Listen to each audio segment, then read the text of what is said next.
Commonwealth Bank is urging the RBA to scrap all card surcharges and bring us in line with overseas economies. The government has already flagged banning surcharges for debit cards pending a Reserve Bank review.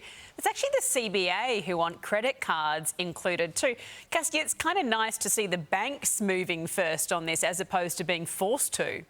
Yeah, I think in theory it could work, but I mean, at the end of the day, there has to be a catch, right? I mean, the banks are never going to lose out here. And in the report this morning, it says small businesses could be forced to increase their prices. Who pays the cost of that? It's you and I. It's the consumer. It's us at the end of the show going to pay for our coffee. So I think more needs to be worked through to find that, I guess, happy medium for everyone to have a win. But I mean, if we don't have to pay as much, I'm here for it. I mean, coffee, as it is expensive, particularly if you're spending a little bit more on the fancier milks. But as I say, I think more needs to be worked through to find that happy medium so everyone has a win out of this and not just the banks. And I think, Luke, the CBA's point here is if you take it off debit cards and still keep the other charges, then those charges keep on rising to make up the difference. But economies in Europe have already banned all these surcharges. So why are we paying for all these little fees here in Australia? Well, first of all, I think it's a great PR exercise from the Commonwealth Bank, who were absolutely giving it to us, weren't they, on credit card charges. Now they're saying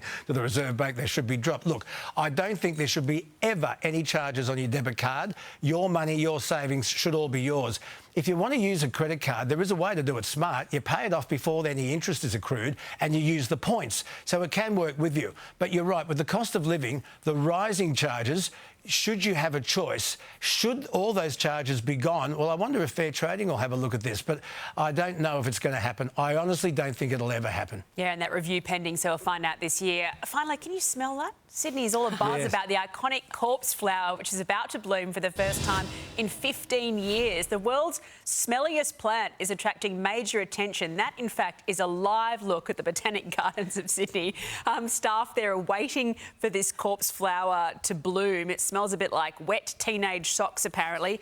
Cat food left out in the sun. Vomit in a blender.